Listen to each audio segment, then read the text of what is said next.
Hello. In 1629, the Dutch ship Batavia was considered the richest and most luxurious vessel in the Dutch Navy. However, it sank near the shores of Australia, carrying a crew of sailors and merchants, a treasure of gold and silver, and one of the most ruthless individuals you could ever hear about. When the ship sank, the survivors found refuge on small, remote islands in the middle of the ocean. The captain left them behind to seek help, and that's when the nightmare began. In less than 2 months, more than 125 people were killed, not in accidents or natural disasters, but in unimaginable massacres. Welcome. Today, I'll tell you the story of the Batavia Massacre. But before we start, don't forget to subscribe and turn on notifications so you never miss a new story every week. And don't forget to hit the like button, your support means a lot. One of the most powerful companies in history was an old organization called the Dutch East India Company. To understand how massive it was, if we combined the largest and most successful companies in the world today and compared them to this company, the Dutch East India Company would outweigh them all. In the early 17th century, Europeans had an immense obsession with spices. In 1602, the Dutch decided to establish a dedicated company for the spice trade. They granted it extraordinary powers, effectively turning it into an independent state. The company could declare wars, build colonies, raise armies, and sign treaties. It was a company that functioned as a fully fledged sovereign nation. The company began building a massive fleet of ships, producing around 100 ships annually. The journey from the Netherlands to the East Indies took about 9 months under the best conditions. Unfortunately, many ships faced dire fates, either sinking, getting lost, or falling into the hands of pirates. Despite these risks, the immense profits outweighed the dangers. The spices purchased in India were sold at 600 times their original price in Europe. Imagine buying something for £10 and selling it for £6,000. This success propelled the company to grow and become more powerful than most countries in the world. The most notable story is that of the ship Batavia, which was not just an ordinary vessel but the pride of the Dutch fleet. Built in 1628, it was considered a masterpiece. The ship measured approximately 49 meters in length and 12 meters in height above sea level, with 3 decks, 3 masts, and 30 cannons. Its exterior was painted green, red, and gold, with a large wooden lion statue adorning its bow. Inside, the ship could accommodate around 300 people, but on this particular voyage, there were 341 passengers on board, including sailors, soldiers, merchants, and entire families. Despite its modern design, passengers faced harsh living conditions. The ship had only 4 toilets for all 341 passengers, making life aboard extremely difficult. Amidst this crowd, there was an incredible treasure on board: 12 chests filled with gold, silver, and jewels, valued today at approximately $30 million. This fortune was intended to purchase spices from the kings of the East Indies. However, despite being a state-of-the-art vessel, the Batavia had its flaws. The long journey and relatively cramped spaces forced passengers to live in close quarters for months on end. Additionally, the ship carried more passengers than it was designed for, adding to the challenges. The presence of such a valuable treasure tempted many, making the ship vulnerable to theft. All these factors ultimately played a role in the tragedy that would unfold. The story of the ship revolves around 3 main men. 1. Francisco Belsart, the first merchant and the official leader of the voyage. He is around 40 years old, well-educated, intelligent, and cultured, with extensive experience in trade in India. He speaks multiple languages and has strong connections with the region's rulers. 2. Captain Arian Coops, the ship's captain. A professional sailor who spent more than 20 years of his life at sea. He was known for his rough demeanor, quick temper, and heavy drinking. What annoyed him the most was being obliged by the company's system to follow Francisco's orders. 3. Geronimo Cornelis, the assistant merchant and the most dangerous of the three.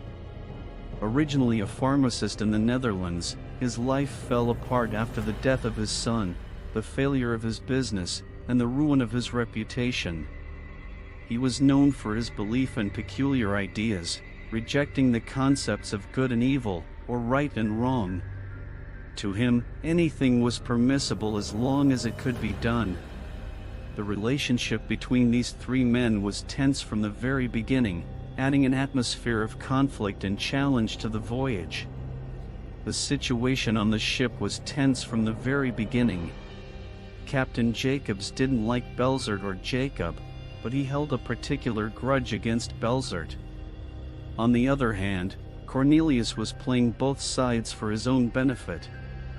The situation was like a barrel of gunpowder, waiting for just a small spark to ignite it, and that spark was about to happen. The ship Vigias set sail on October 20th, 1628.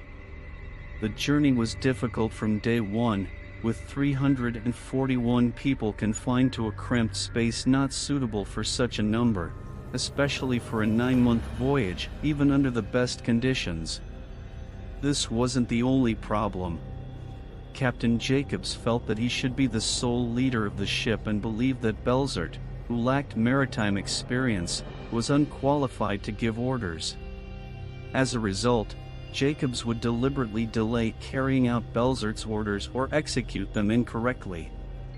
Amidst this tense atmosphere, Cornelius stepped in and began to get closer to Jacobs. He supported him, telling him he was right and that Belzert didn't know anything about the sea. They would sit together at night, drinking from their secret alcohol stash, and started to think about a mutiny. Initially, the plan was simple: wait until the ship was far enough from the rest of the fleet, then kill Belzert and throw his body overboard. But Cornelius had bigger ambitions. He suggested they steal the treasures on the ship and escape with them to live as kings in a distant place. Little by little, they started recruiting more people in secret. Sailors who were unhappy with the low wages, soldiers tired of military discipline, and even some small-time traders who were tempted by the loot. Each person had their own reason for joining the conspiracy. A few months later, life on the ship had turned into a nightmare. The stench was unbearable. The 341 people on board couldn't bathe due to the scarcity of fresh water, which was only enough for drinking. The lower deck reeked of dead rats, and there were cockroaches everywhere. As for the bathrooms, there were only 4 for all these people, which led some to relieve themselves anywhere. As for the food, it was worse than imagined. The ordinary sailors had to eat dry biscuits filled with worms, and salted meat that was so salty it burned the mouth. The fresh water was stored in wooden barrels, which made it taste unpleasant after a while. Over time, the water started to rot, but at the same time, the officers and crew were in a better situation when it came to food. As for sleep, the sailors had to sleep in hanging hammocks, tightly packed together. When night fell, cockroaches, bedbugs, and rats would spread everywhere around them. Amidst this mess, the disease known as scurvy began to spread. This disease occurs due to a lack of vitamin C, and it had long been common among sailors, as they spent long periods away from land and rarely ate foods rich in vitamin C. The disease causes general weakness, difficulty in wound healing, bleeding gums, and in advanced stages, the teeth may fall out. On top of that, fever and dysentery were taking lives every week. With all of this, the boredom, confinement, and emptiness drove people crazy. The situation became so unbearable that one sailor jumped into the sea just 2 months into the journey. Worse than all of this was the constant fear of storms that might sink the ship, fear of pirates, fear of dying far from home, and above all, rumors of a planned mutiny. In these conditions, it wasn't surprising that many were willing to join the mutineers, thinking that anything would be better than their current situation. At 3 a.m. on June 4, 1629, after 7 full months at sea, the ship Batavia was cutting through the Indian Ocean when suddenly one of the sailors screamed, "Captain, there's white water ahead." White water meant waves crashing against rocks. However, Captain Jacobs laughed and told him not to worry, assuring him that this area on the map didn't have any rocks. But this was a fatal mistake. Suddenly, without warning, a tremendous sound shook the entire ship. The Batavia crashed into the coral reefs at an incredible speed, causing the upper masts to break, the rudder to be torn off, and a large hole to appear in the ship's hull. Those who were sleeping were thrown from their places, and the heavy cannons detached from their mounts and began rolling across the ship. Screams from women and children filled the air. Captain Jacobs tried to save the situation by ordering the crew to throw everything overboard to lighten the ship: cannons, goods, even water and food. But it was too late. The water started filling the ship rapidly. The crew tried to seal the hole with wood and cloth, but the water was too strong. At that moment, the sick who had been lying down woke up to the sound of the disaster. When they went up to the deck and saw the situation, they asked Captain Jacobs where they were. He admitted that they were near the Abrolhos Reef off the coast of Australia, far from their original course. In the distance, they spotted a small, barren, rocky island that would become their new home, and this is where the real tragedy would begin. At sunrise on June 4th, the survivors saw the ship sinking halfway, with water everywhere, and before them, a series of small islands. At that moment, it was decided that they had to move everyone to the islands as quickly as possible. They only had 2 small boats. The boats began transferring people in batches from the ship to the nearest island, and the scene was terrifying. People fought to get onto the boats, mothers screamed for their children, men fought for available spots, and others threw themselves into the water, trying to swim to the island. But most of them drowned or died from the waves crashing into the rocks. After a full day of continuous evacuations, about 180 people reached the island, and all they had were a barrel of water, some biscuits, and a few boxes. After things had somewhat stabilized, Belsart decided to hold a meeting with the officers on the ship. The plan was for someone to go get help, and Belsart, along with Jacob and 40 of the best sailors, would take the longboat and attempt to reach the city of Batavia, 3,000 miles away. The chances were slim, but there was no other option. Before leaving, Belsart appointed Cornelius as the leader of the remaining survivors until his return, believing he had chosen the right person for the job.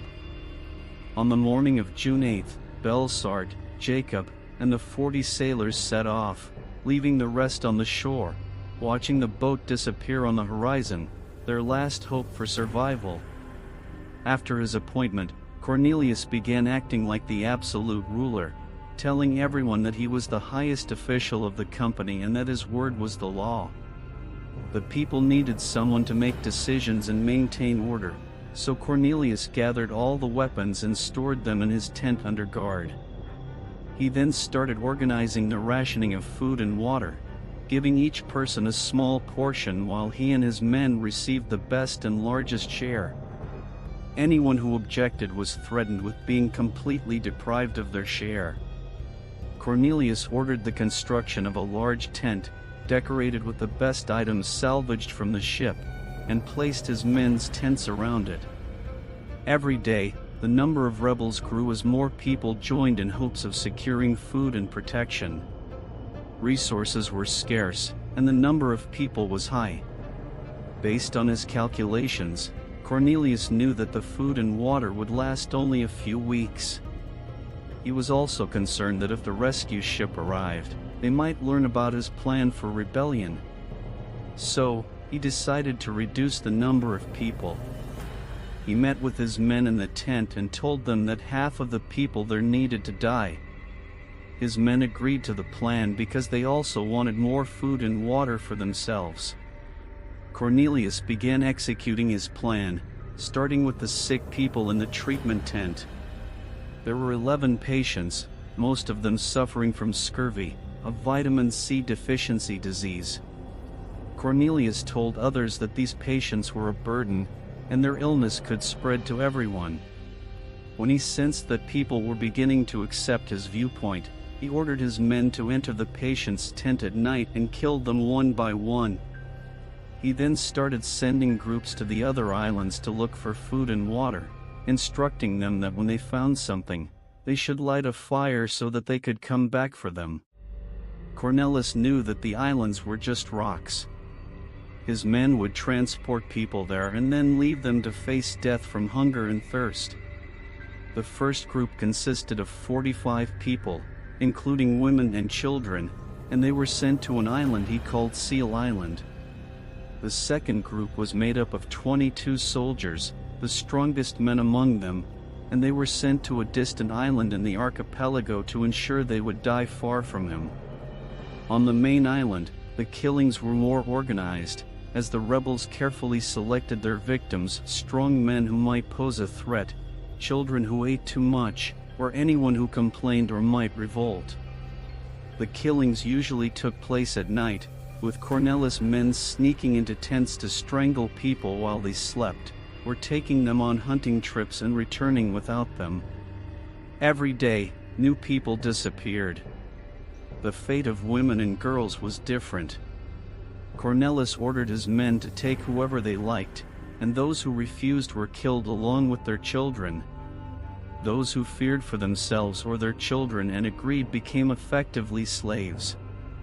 After just 2 weeks, the population on the island dropped from 180 to 70 people. At that point, Cornelius told the survivors, "See? Now the food and water will be enough for you," and no one objected because they all knew that any objection meant death. However, Cornelius had not accounted for the group of soldiers he had sent to the distant island. They didn't die as he had expected. Instead, they discovered water there and learned what Cornelius had been doing. They began to plan for war, and their leader was named Waby Hayes. From the moment Cornelius sent Waby Hayes with the 22 soldiers to find water, Hayes felt something was wrong. Why would Cornelius send his strongest men away from the main island? Nevertheless, they discovered that the island they reached was larger than the main island, which later became known as Bevy's Grave. Upon arrival, Hayes divided his men into groups and ordered them to search every corner. By the next day, they had discovered 2 important things. First, a small water pond between the rocks that collected rainwater, and second, strange animals resembling large rabbits that jumped around. It was the first time Europeans had seen the conker animal. This ensured they had both food and water. Despite this, Hayes remained worried about Cornelius, so he began fortifying the island. He used rocks to build small forts on the high hills and trained his men to make weapons from the natural resources around them. Every day, they saw smoke rising from the main island, and they wondered why no one had come to check on them. One day, a group of escapees arrived in a makeshift boat they had built themselves. It was a surprise to them when they discovered that Hayes' men were alive and well. They told Hayes about the massacres, rapes, and the terror Cornelius had inflicted on the main island. Hayes gathered his men and said, "Now we are a small army with water, food, and a fortified position. Cornelius will surely send his men to us, so we must be prepared." The soldiers began preparing for the anticipated battle, and as more survivors fled the main island, they joined Hayes' growing army. They went from 22 soldiers to 60, all with a single goal: to stop the madman who was killing people on the main island. By the end of July 1629, Cornelis had learned that Hayes was on the second island and decided that he must eliminate him, especially since many people had begun fleeing to the island due to the dire conditions on the main island. The rescue ship arrived with Hayes and his men, who were confident that they would defeat the rebels in an hour. After all, how could a group without weapons stand against them? However, Hayes had prepared well. He positioned his men on the high hills, each armed with a sling and a supply of stones to launch. When the rebels reached the shore and started to disembark from the boat they had made, Hayes gave the signal, and in an instant, stones began to rain down on the rebels. Surprised, the rebels scrambled to find shelter, but unfortunately for them, there was nowhere to hide. As the first rebel fell, blood flowing from his head, the others decided to flee the island. However, Hayes' men emerged and attacked them with clubs and the primitive spears they had crafted.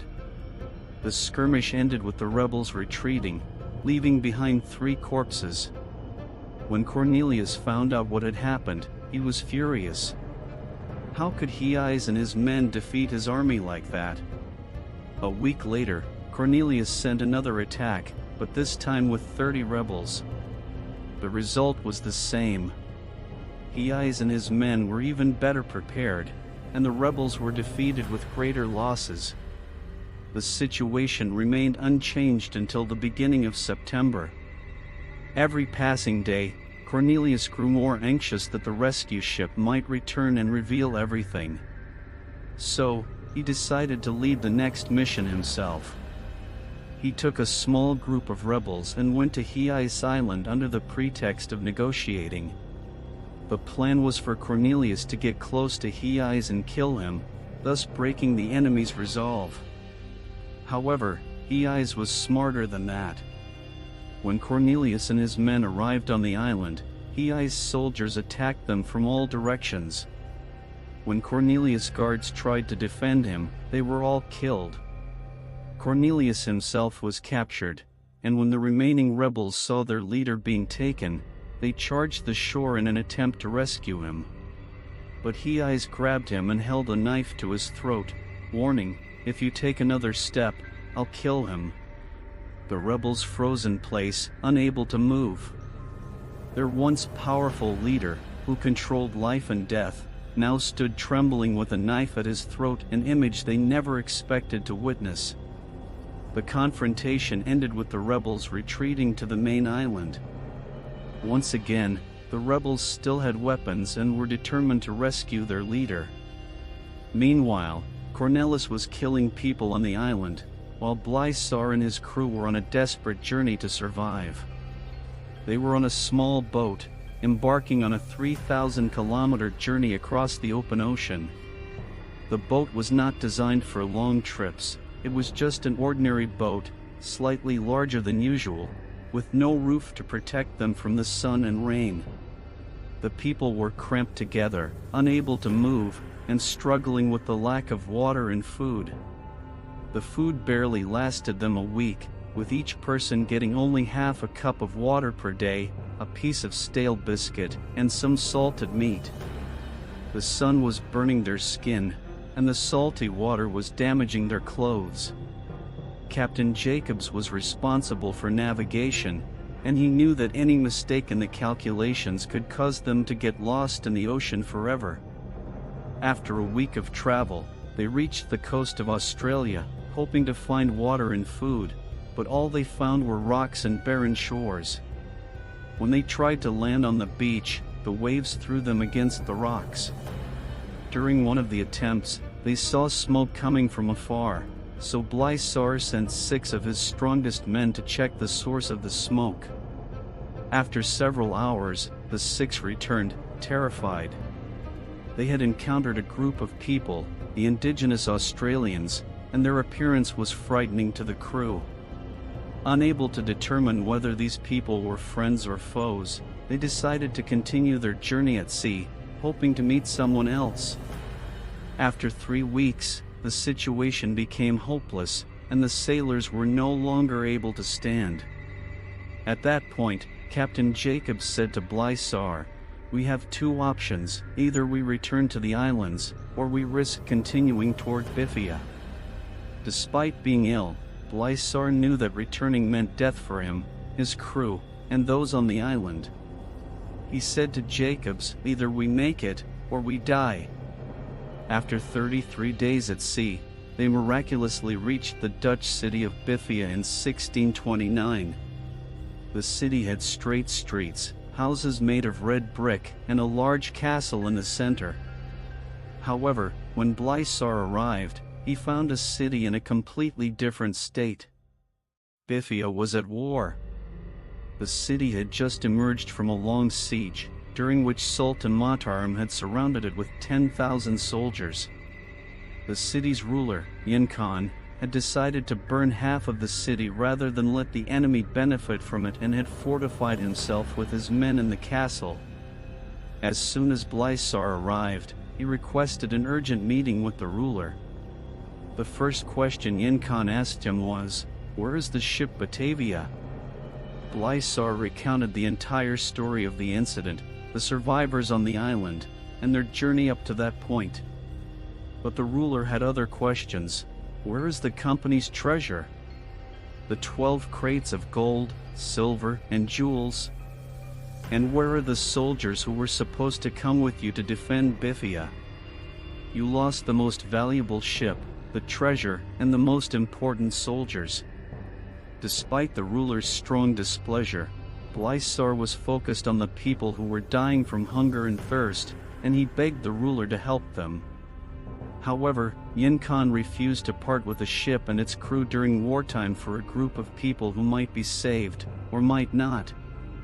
At this point, Blysar decided to deceive him and said that the ship had sunk in a shallow area, and it was possible to recover the treasure from it, the gold, silver, and jewels, along with the survivors. This made Yin Khan change his mind, and he agreed to provide Blysar with a small ship and a small crew, but he warned him, "If you fail to recover the treasure, you better drown in the sea and not return." The ship Blysar received was called Sardam. It was slightly smaller than the Batavia, but it was suitable for the task at hand. They quickly prepared for the journey: food, weapons, and a crew of the best sailors they could find. However, the problem was that Jacobs hadn't recorded the coordinates of the islands accurately. He told them the island was at a latitude of 28 degrees, 20 minutes south, or something like that, but the area was so vast, it was like searching for a needle in a haystack. When the governor received information from the sailors that Jacobs had planned a mutiny on the ship, he was arrested and thrown into an underground cell. In July 1629, the ship Sardam left the city of Bevi, with Blysar aboard, thinking he would arrive on time, unaware of the massacres happening there. On the morning of September 17, 1629, the rebels, led by Foderlaus, who took over leadership after Cornelius was affected, decided to attack Heis Island for the last time. This time, they took all the rifles with them, and for 2 hours, the island was bombarded by bullets, falling like rain.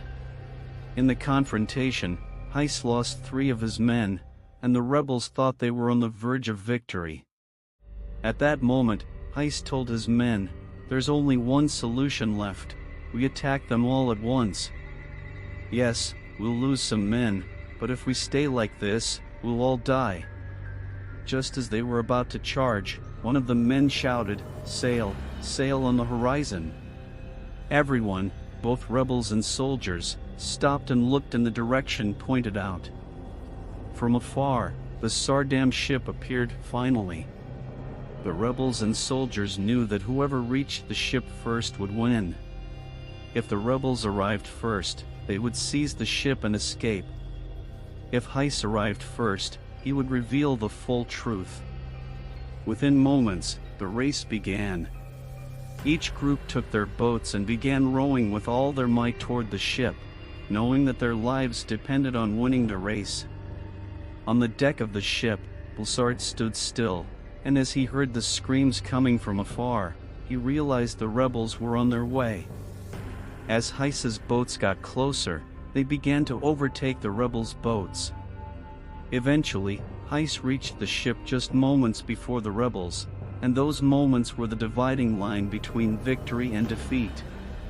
Heiss boarded the ship and told Bulsart everything, the massacres, the rapes, and the terror the people had lived through.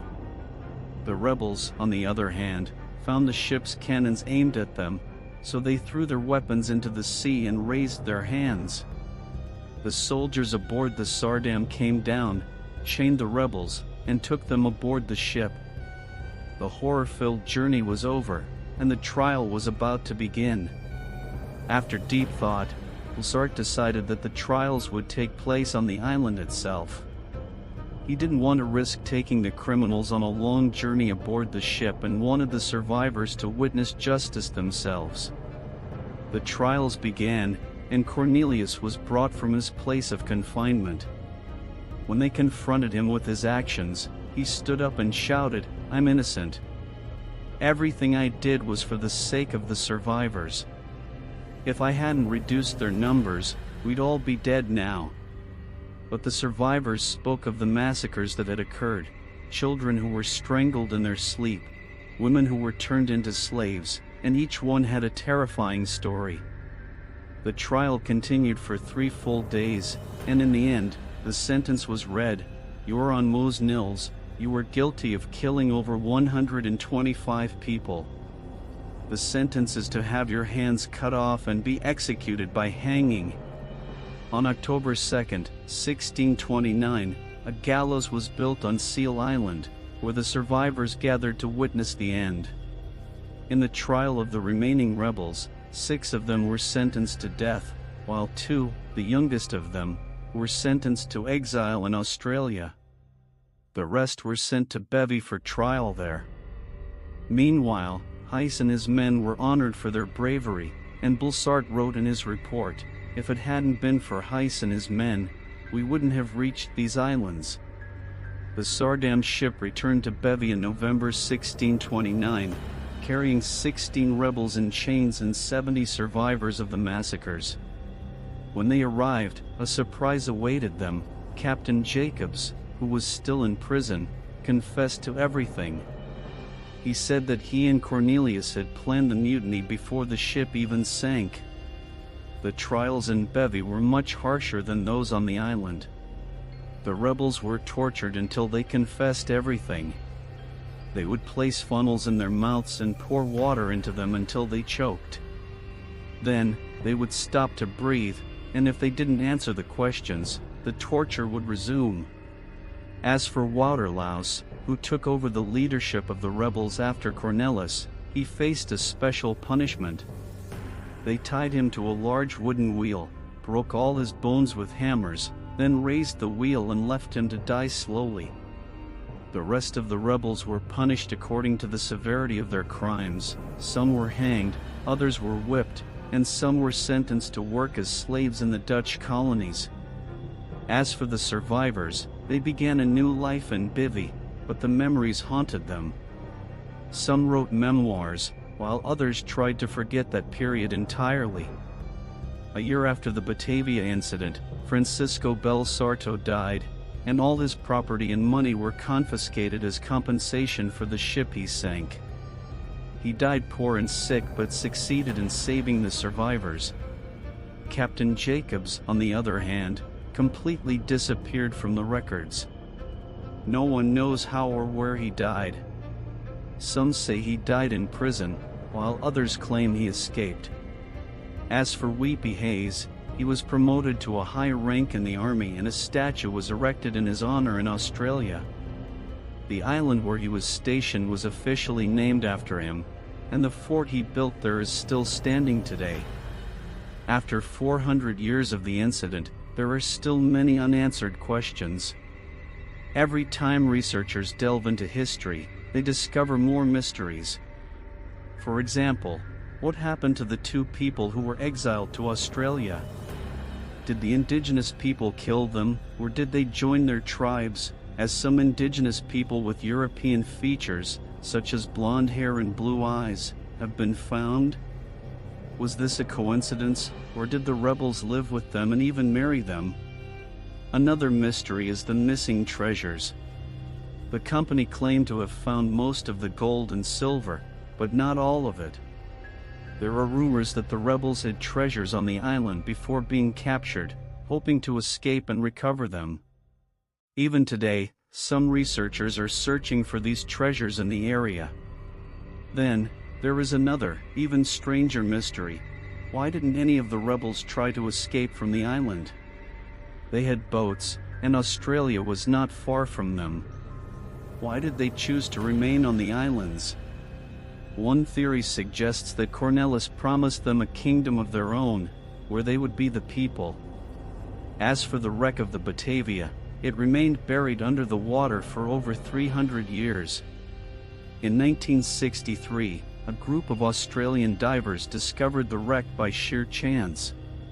Not only did they find the ship's structure, but they also uncovered treasures and artifacts that tell the story anew. Archaeologists spent many years recovering parts of the ship and transporting them to land. Today, most of the ship's remains are displayed in the Western Australia Museum. The islands themselves have become a tourist destination, attracting thousands of visitors every year. The islands are now known as the Island of the Massacre or Batavia's Tomb, and the Island of Heis. In the Netherlands, the story of Batavia has become a lesson taught in schools, used as an example of how absolute power can corrupt a person and how courage can emerge in the most difficult circumstances. And so, we have reached the end of the story. If you have any stories you'd like to hear, write them in the comments. I will choose the idea with the most interaction and tell it to you. Don't forget to subscribe, like, share, and leave a comment.